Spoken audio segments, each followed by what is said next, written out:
बिस्मिल्लाहिर्रहमानिर्रहीम। हम लोग इनकम फ्रॉम सैलरी पढ़ रहे हैं जी, ऐसा ही है जी। टेस्ट की डिस्कशन कंटिन्यू करनी है, करें जनाब। ओके, ठीक हो गया। क्वेश्चन नंबर 1 कल हमने कर लिया था, नहीं किया, उसमें कुछ और रह गया है। चले क्वेश्चन नंबर 1 को फिर सॉल्व करना शुरू करते हैं, ठीक है ना जी। हम पहुंच गए थे रेंट चार्जेबल टू टैक्स की कैलकुलेशन हो गई थी और दैट कम्स टू 5996 मेरे पास क्या आ गया, अच्छा 600, ठीक हो गया। 6006280 रेंट चार्जेबल टू टैक्स आ गया था हमारे पास, रेंट चार्जेबल टू टैक्स। इसके बाद हमने एक्सपेंसेस की बातें करनी थी, ऐसे ही था ना। नॉन एडजस्टेबल एडवांस भी हमने इसके अंदर डाल दिया हुआ है। रिपेयर अलाउंस, रिपेयर लेस होने शुरू हुए जी expenses. Repair allowance 1/5 of rent chargeable to tax 6006,280। क्या आंसर आ गया जी? 12,01,256। ठीक है जी। इसके बाद इस सवाल में जो छोटे छोटे से कॉन्सेप्ट इंसर्ट किए गए हैं, इंश्योरेंस प्रीमियम। पहली बात है, इंश्योरेंस प्रीमियम को हमें देखने की, क्यों नहीं लेना है?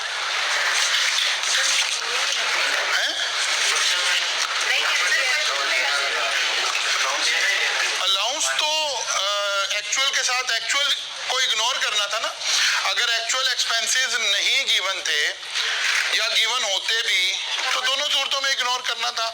हमें repair allowance in the shape of allowance मिलता है irrespective of the actual occurrence of repair expenses. हो सकता है बाद दफा एग्जामिनर आपको कंफ्यूज करने के लिए कहे there is no repair expense during the year. अब भी कंफ्यूज नहीं होना, बिकॉज वही उसूल पहले वाले रखेंगे, क्या लिखा है क्या नहीं लिखा। रिपेयर के बारे में लिखा है कि 1/5 ऑफ रेंट चार्जेबल टू, हाँ अगर रेंट चार्जेबल टू टैक्स ही ना गिवन होता फिर हम कहते हैं यार ये तो कैलकुलेट ही नहीं हो सकता। एक्चुअल के साथ तो इसका कोई लिंक है ही नहीं है। ठीक होगी बात जी। इसके बाद आ गया जी insurance premium. Insurance premium, insurance premium में हमने क्या पढ़ा था? कौन सी इंश्योरेंस अलाउ होगी और कौन सी इंश्योरेंस अलाउ नहीं होगी, ये बात पढ़ी थी कहीं हमने। बिल्डिंग के केस में अलाउ होगी और अगर लैंड है तो वो अलाउ नहीं होगी। तो हम इस वक्त बिल्डिंग का ही जिक्र कर रहे हैं, ऐसे ही है ना। इस वक्त बिल्डिंग का ही जिक्र हो रहा है तो वो वाला एरिया तो हमारे कंसर्न नहीं है। उसने एक काम किया, थोड़ी कहानी डाली एज एन अकाउंटेंट, उसने चीजों को थोड़ा सा डिस्टर्ब किया। उसने कहा कि इंश्योरेंस प्रीमियम पेएबल आ रहा है कितना, 7,50,000। यानी इंश्योरेंस वालों को हम पैसे नहीं दे रहे हैं बल्कि पेएबल बुक हो रहा है, ठीक है ना। अक्रूवल बेसिस पर हम उसको अक्रू करते जा रहे हैं लेकिन अभी एक्सपेंस पे नहीं किया। अब क्योंकि पेएबल का अकाउंट तो हर साल का पेएबल उसमें डलता जा रहा है, उसमें उसने हमें ब्रेकअप बताया कि जो पिछले साल का पेएबल है वो 2.5 लाख रुपया है। इसका मतलब है पिछले साल का जब 2.5 लाख आया होगा तो इंश्योरेंस एक्सपेंस डेबिट होगा, इंश्योरेंस पेएबल क्रेडिट हुआ होगा।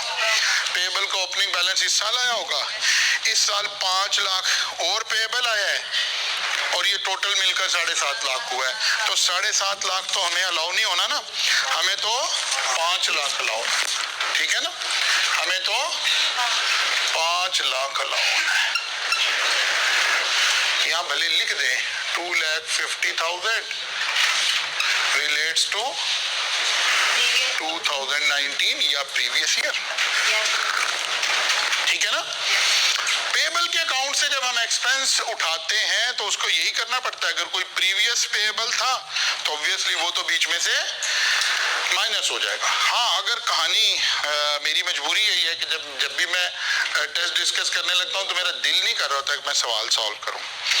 प्रॉब्लम ये है, मेरा दिल कर रहा तो मैं इस सवाल के इस कॉन्सेप्ट को एक्सपेंड करके आपको बताऊं कि क्या हो सकता था, क्या कर दिया गया है, क्या इसके अलावा हो सकता था। मसलन वो कहता कि जी 7 लाख की बजाय वो कहता जी इंश्योरेंस पेएबल है 15 लाख रुपए का और इसका ब्रेकअप बताता। अब ये हमने पहले भी प्रैक्टिस करवाई है आपको कि जनाब 5 लाख रुपया तो इस साल का है, फिर कोई एक अमाउंट, फिर कोई एक अमाउंट, फिर एक वो वाला साल निकाल के लाता है जिसका चौथा साल होता और वो एड बैक करने वाली प्रोविजन बन रही होती है। ठीक है ना। पेएबल के साथ प्ले विद करने के लिए एग्जामिनर के पास ये वाला टूल भी अवेलेबल है, क्योंकि हमने पढ़ा था कि कोई liability which is not paid with in, लिखने में तो 3 ईयर बोलते हैं लेकिन प्रैक्टिकली 4 साल है ना। चौथे साल में भी अगर वो पेएबल आ रही है तो फिर वो एड बैक हो सकती थी ना।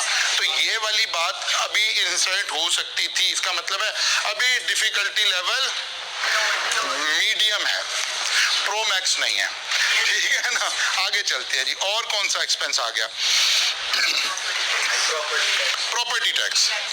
प्रॉपर्टी टैक्स, प्रॉपर्टी टैक्स कितना आ रहा है जनाब? प्रॉपर्टी टैक्स पेएबल फॉर, अच्छा डायरेक्ट ही गिवन है 2,96,000 सीधा ही अलाउ कर देंगे। ठीक है ना जी। और कौन सा एक्सपेंस आ रहा है? Interest payable 6,10,000।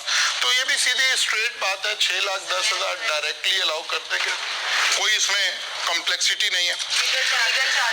लीगल चार्जेस में सिर्फ ये पढ़ना है कि यार क्यों है लीगल चार्जेस टू टाइटल, क्योंकि लीगल चार्जेस में था कि लीगल चार्जेस कौन से अलाउएबल हैं।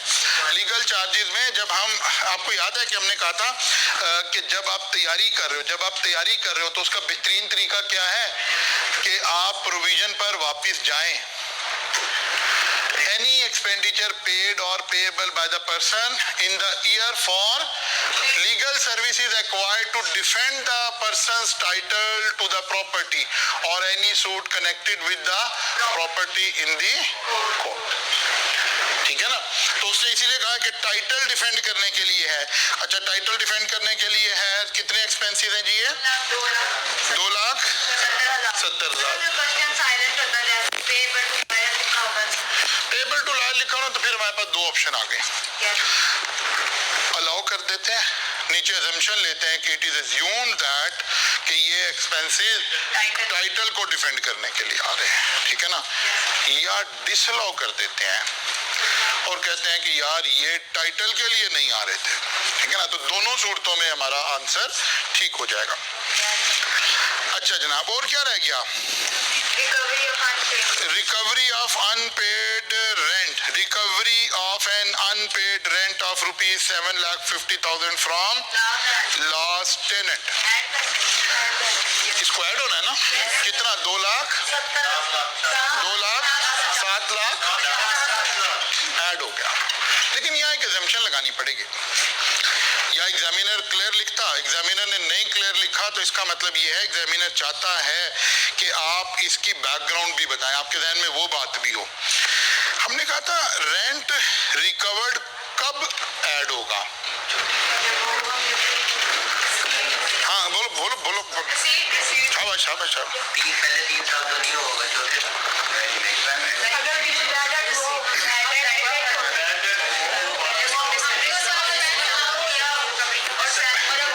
पीछे से चलते हैं। पहले बैड डेट कब अलाउ होना था? बैड डेट कब अलाउ होना था? जब नहीं, पहली ऑप्शन थी जब पहले ये इनकम में शामिल हो गया, और फिर वो कंडीशन थी कि जनाब उसने जगह खाली कर दी हो या हमने वो सारा, उसकी बेस पर बैड डेट हुआ था। ठीक है ना।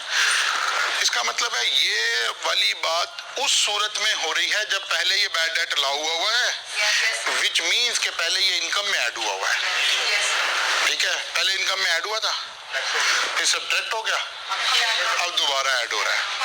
अब ये रिसीट बेसिस पर हो रहा है। और कितनी अमाउंट है ये? अब इस सारे का टोटल लगा लिया हमने। और कोई और एक्सपेंस है? और कोई एक्सपेंस?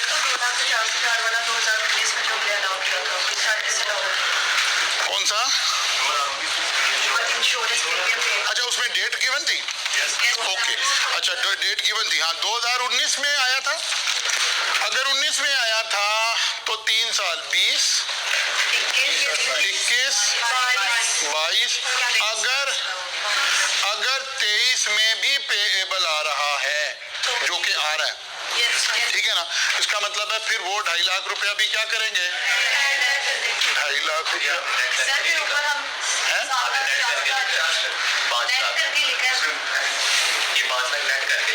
5 लाख हमने नेट करके लिखा है। नहीं, ये ऐसे नहीं है, 5 लाख तो अलाउ होना ही होना था ना।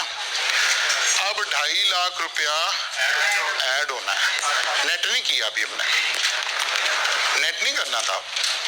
7 लाख 5 लाख का एक्सपेंस है 2023 का, ठीक है ना? नहीं, उसमें ऐड है ना। और 2.5 लाख रुपया क्या हो गया? डिसअलाउ हो गया। एक्चुअली अगर नेट करते तो फिर 2.5 लाख आ रहा होता। बात समझ आई है? अब टोटल लगाए, यानी पेएबल में हम क्या करते हैं? करंट ईयर का ही एक्सपेंस डालना है ना। Expense for the year on the basis of accrual allow होगा ना, वो तो 5 लाख ही था। अब पेएबल की अमाउंट देखनी थी हमने कि अगर कोई एग्जैक्टली 4th ईयर बन रहा है जो पेएबल पर अलाउ हुआ है तो उसको डिसअलाउ करना है। वो 2.5 लाख रुपया आपका अलग से आ गया। बिल्कुल ऐड करें, 2.5 लाख ऐड होगा। हाँ 2.5 लाख ही आ रहा है ना। 2023 का कितना आ रहा है? वो कह रहा है टोटल आ रहा है, इधर देखें, टोटल आ रहा था 7.5 लाख रुपया पेएबल।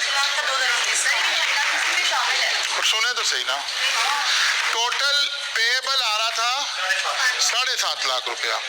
हमने उसी में शामिल तो रखा ही नहीं। हमने कहा अच्छा जी, ब्रेकअप से पता चला 5 लाख 2023 का है और 2.5 लाख 2019 का है। अब ऐसे सोचें, 2023 का अलाउड का मतलब है माइनस कर दें, 2019 का डिसअलाउ का मतलब है ऐड कर दें। तो यही तो कर रहे हैं आप, यही नहीं कर रहे।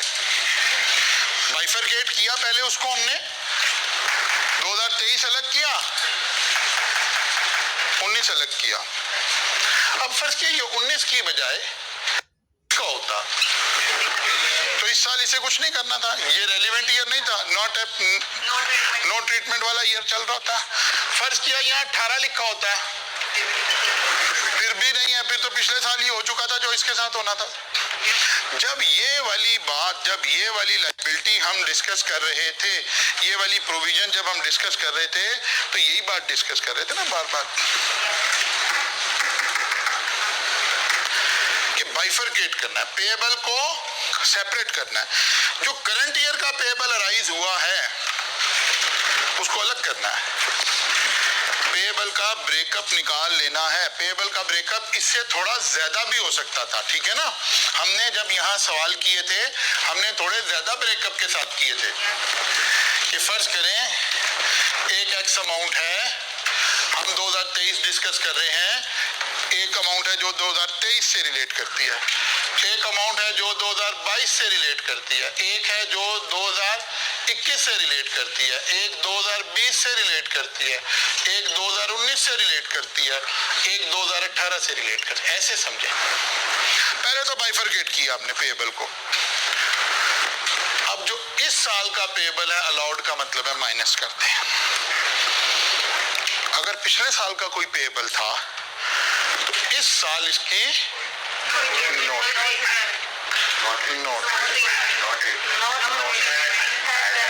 अगर ये अभी भी पेएबल आ रहा है तो ऐड, और अगर ये अभी भी पेएबल आ रहा है तो नोट। यही पढ़ा था ना जब ये वाला काम कर रहे थे, उस वक्त हम यही बात समझ रहे थे कि यार ऐसे हमने बाइफरकेट करना है, ऐसे चीजों को लेकर चलना है। ये हमने अलग अलग ये सारी बातें की थी। तो टैक्सेबल इनकम कितनी आ गई जी? जरा अपने वाले का टोटल निकाल लेना, आप तो वहीं से बोली जा रहे हैं आंसर। 4129,024। टैक्स तो उसने कैलकुलेट करवाया भी नहीं था। कंप्यूटेशन ऑफ टैक्सेबल इनकम हमारी हेडिंग लगनी थी। एंड टैक्स देयर ऑन इसके ऊपर लिखा हुआ नजर नहीं आना था, क्योंकि टैक्स तो वो कह भी नहीं रहा। तो बात समझ आ गई कि नहीं?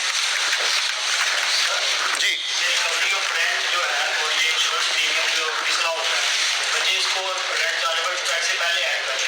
नहीं, पहले नहीं करना, ये डिसअलाउ नीचे करना है, क्योंकि रेंट चार्जेबल टू टैक्स जो है वो डिफाइंड है, वो इस, वरना ऐसे इसका एक लॉजिकल सोचें, आप भी इसको जरा अपग्रेड करें अपने आप को भी। हाँ, मैं वही बताता हूँ ना कि क्यों नहीं करना। हमने जो एडजस्टमेंट डाली है वो इन अमाउंट्स की डाली है, ठीक है ना। मसलन एक रेंट बैड डेट हो गया, जब वो बैड डेट हुआ तो क्या हमने रिपेयर एक्सपेंस भी एडजस्ट किया था? नहीं किया था।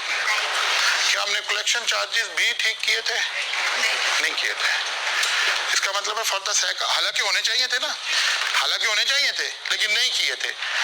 इसका मतलब है for the sake of simplicity law उधर नहीं गया तो चलो यार कुछ छोटा सा इंपैक्ट आ रहा है, ऑफसेट भी हो जाएगा जब अगर इसका रिवर्सल ले लेगा तो। बात समझ आ रही है? अगर लगे कि सर नहीं ये इनकम है तो इनकम का तो फिर उधर, क्योंकि अगर रेंट चार्जेबल टू टैक्स में करेंगे तो ये अमाउंट चेंज हो जाएगी। अगर यहाँ चेंज करनी है तो फिर जहां अलाउ किया गया था क्या वहां चेंज की थी? नहीं की थी, इसलिए ये ऐसे चलेगा। बात समझ आ रही है ये बात? अच्छा जनाब, आगे चलते हैं जी, क्वेश्चन नंबर 2। चलो जी, मतलब सवाल ही बता रहा है कि उसको सीरियस नहीं लेना, ठीक है? अच्छा जी, Chahat Fateh Ali Khan owns a factory building. He rented out his building to several tenants having following information, to several tenants. Factory में क्या बनता है जी? बुरे सुर बनते हैं, ठीक है ना, बुरे सुर बनते हैं।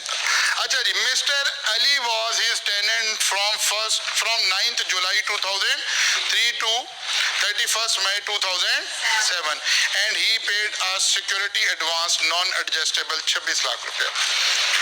निकालना क्या? सबसे पहले ये देखने हैं कि हमारी रिक्वायरमेंट क्या है।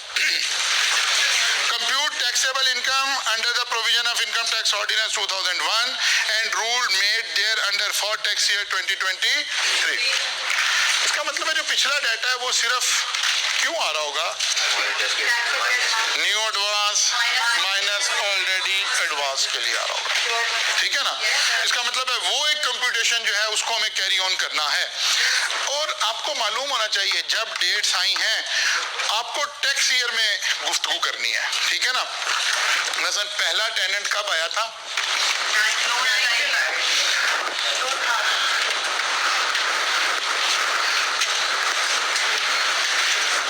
भाई अगर 9 तारीख ही लिखी थी तो मई क्यों नहीं लिखी? हैं? पिछला साल। अच्छा जी, आइंदा जब भी 9 लिखनी है मई लिखनी है। अच्छा जी, वो कह रहा है 9th जुलाई 2003 टैक्स ईयर बनाना है फौरन आपने। कौन सा टैक्स ईयर है? 2004 पहला टैक्स ईयर। छोड़ के कब गया ये? 31 मई 2007 को। किस साल छोड़ा इसने? 2000। ये फुल वाला ईयर था और ये 9 वाला ईयर था, ठीक है ना। 2004, 5, 6, 7 में नहीं करना, 3 साल की एडिशन। अपने आप को क्लैरिफाई करने का सबसे आसान तरीका ये है, डेट से निकल के फौरन कहाँ चले जाएं? टैक्स ईयर में चले जाएं और जहां से स्टार्ट हुआ उसको फुल कर लें और दूसरे को नो वाली ट्रीटमेंट डाल लें, ठीक है ना। हमें यहाँ से यही कंप्यूट करना है ना, कितना उसने किया था? 26 लाख रुपया। 26 लाख डिवाइडेड बाय 10 मल्टीप्लाई 7,80,000। लो जी, एक वाला टेनेंट का तो मसला हल हुआ। दूसरा टेनेंट आ गया जी, कब आ गया? 1 जून 2007 को। 1 जून 2007 को आया तो टैक्स ईयर 2007 ही बना, ये फुल वाला ईयर आ गया। और ये गया कब है? 28 फरवरी 2015। ये फर्स्ट टेनेंट था, ये हमारा सेकंड टेनेंट आ गया। लेकिन अब इसको डायरेक्ट तो नहीं सॉल्व कर सकते, इसमें से तो वो माइनस करना है, ठीक है ना। पहले इसके साल गिनते हैं। ये कौन सा साल है? 2007 में आया। 7, 8, 9, 10, 11, 12, 13, 14, 15। 15 में गया है, 15 को काउंट नहीं करना है। इसका मतलब है 8 साल हुए। 7 को काउंट करना है। 7, 8, 9, 10, 11, 12, 13, 14, 8 साल, ठीक है ना जी, 8 साल। लेकिन लेने कैसे हैं? इसने दिया था 3 million. 3 million new advance minus old advance already taxed divided by 10 multiplied by 8। अच्छा पढ़ लें, फिर अगर कोई ऐसी भी कहानी है तो पढ़ लें। Tenancy from 1st June on 28 February, but as per agreement he paid non-adjustable advance 3 million on 1st July 2007। तो फिर 8 हो गया, तो फिर ये 7। बिल्कुल ठीक है, 100% ठीक है। अगर ये बात लिखी है तो बिल्कुल ऐसी 15 लाख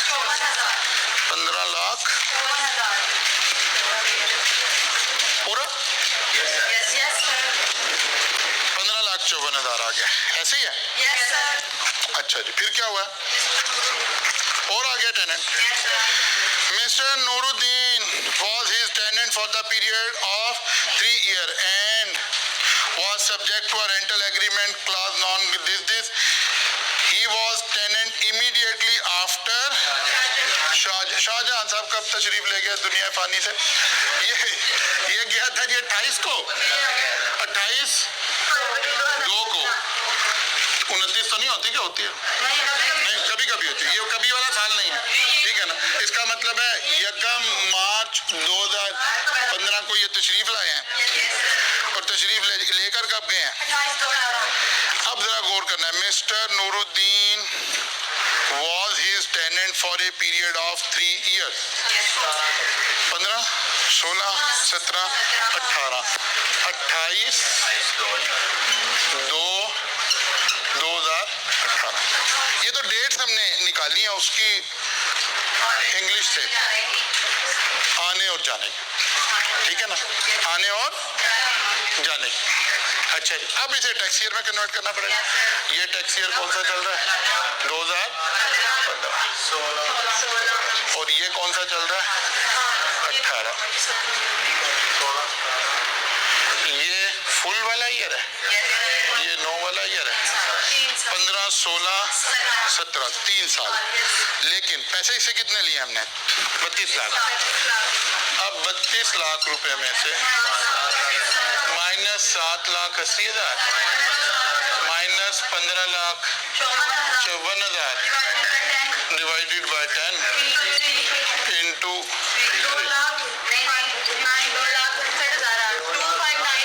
2598। ठीक है जी, थर्ड टेनेंट था ये।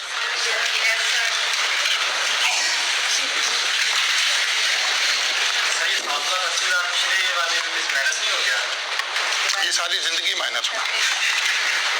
New advance minus old advance already taxed, ठीक है ना। जैसे हर जुमे में हमने मजम्मत करनी है ना, ऐसे हर टेनेंट के आने पर माइनस करना, ठीक है ना।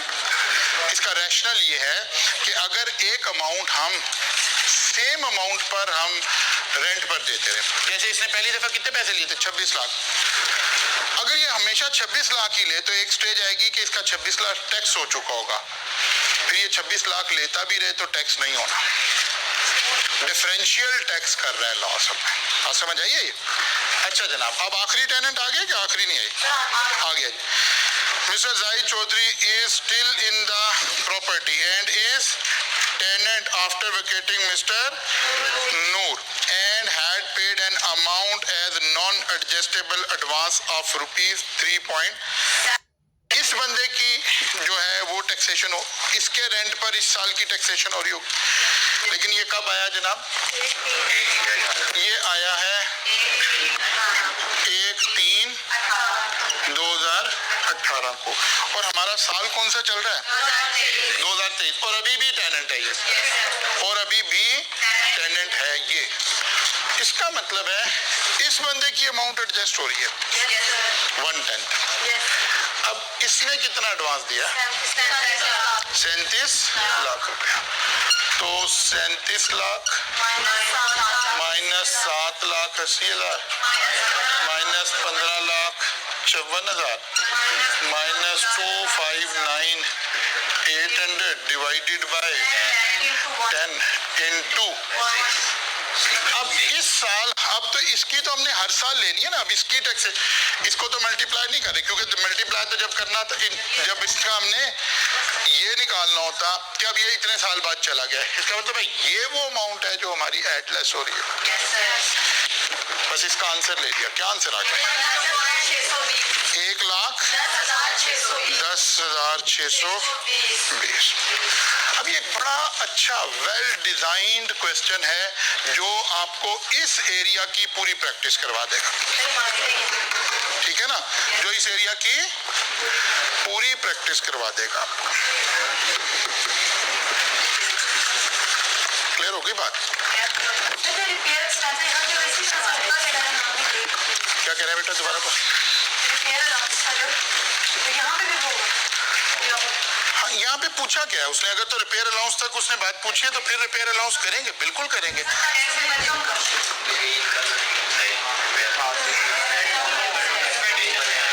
अच्छा, अगर उसने, अच्छा यहाँ एक ना बड़ी मजे की बात पूछी जा सकती थी, एग्जामिनर अगर चाहता तो, कि वो आपको या तो कहता कि बताइए इस साल कितनी अमाउंट ऐड होगी अगेंस्ट एडवांस, तो फिर तो हमारा आंसर क्या आ रहा होता? 6 लाख, वो 1,10,600। नहीं, ये भी बताता मैं करता हूँ, आपने अच्छा सवाल। पहले देखते हैं इसने पूछा क्या था। Compute taxable income under the provision of income. Taxable income, taxable income, इसका मतलब है इस बंदे को हमने कितने रेंट पर दिया हुआ है ये भी सोचे, कहीं पीछे गिवन तो नहीं था? कोई नहीं गिवन है। ओके, इसका मतलब है टैक्सेबल इनकम असल में तो कोई नहीं निकल सकती, ठीक है ना। हाँ, अगर एग्जामिनर कहता कि यार ये जो मिस्टर जाहिद है ना, ये 2.5 लाख रुपया मंथली रेंट दे रहा है तो फिर हम रेंट भी निकालते कि इस साल का पूरा रेंट निकालते, लेकिन रेंट तो गिवन नहीं है। लेकिन जितनी चीजें गिवन हैं वो तो लेकर चलना है ना। ये 1,10,620 रुपया कहाँ ऐड हुआ है? Rent chargeable to taxes. अब रेंट गिवन नहीं है तो जो कुछ हो सकता है वो तो करेंगे। तो रिपेयर अलाउंस इसी का 1/10 वो ले लेंगे 1, ठीक है ना। लेकिन एक ज्यादा अच्छा, अगर एग्जामिनर इस सवाल को जब बिल्ड करेगा तो वो ऐसे नहीं करेगा कि यहाँ छोड़ेगा नहीं, बल्कि जाहिद का रेंट भी मंथली बता देगा, बिकॉज वो इनकम कैलकुलेट करवाना चाह रहे हैं ना। बाकियों का उसने हाइड कर दिया या कंफ्यूज करने के लिए बाकी सबका भी बता देगा। ये आप नोट कर ले इस बात को, ठीक है ना। बाकी सबका भी बता दे तो इसका मतलब है वो सिर्फ कंफ्यूज कर रहा है इन टेनेंट से।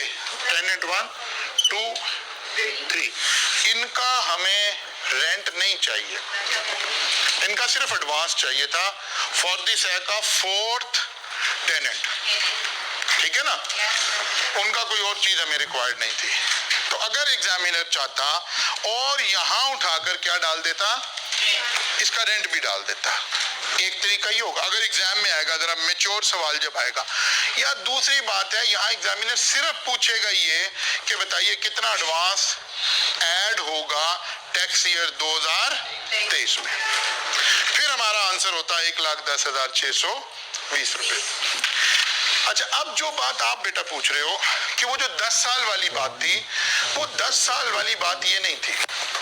10 साल वाली बात ऐसे थी कि अगर एक ही टेनेंट 10 साल तक चलता जाए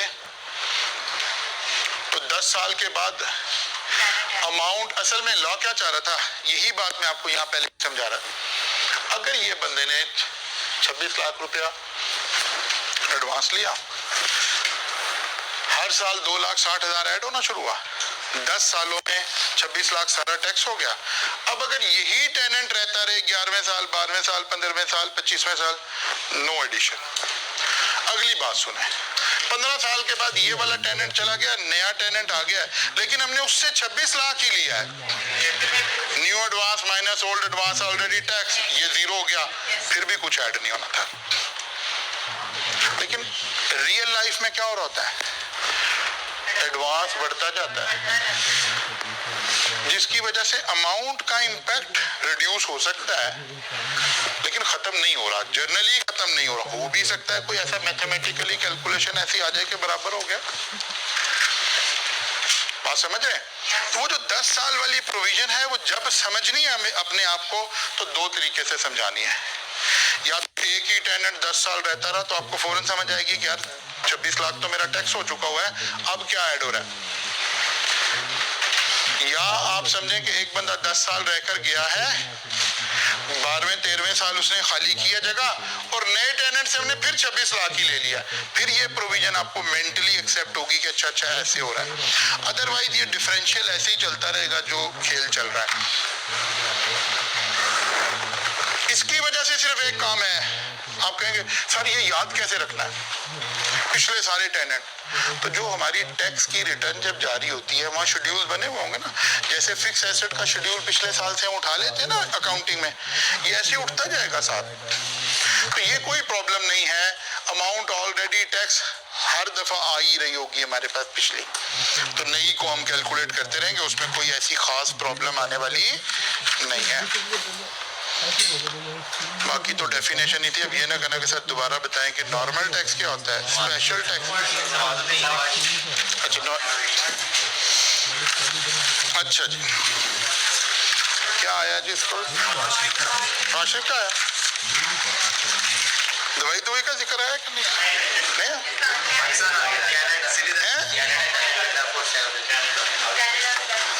अच्छा ये कोई और नवाज है, तो बाल है इसके तो। अच्छा ठीक है, ये वो वाला नहीं है। लिविंग इन कनाडा, शुक्र है तुमने कनाडा के साथ एक और साहब है उनका नहीं नाम डाल दिया।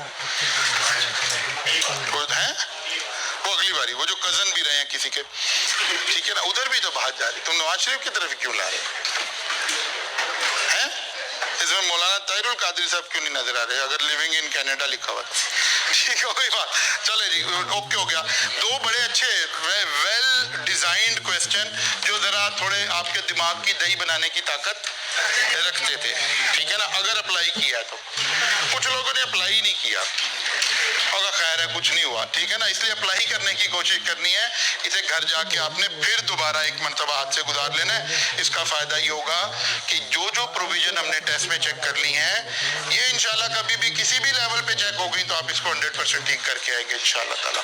कल मुलाकात होगी, यहाँ से आकर चले जाएंगे।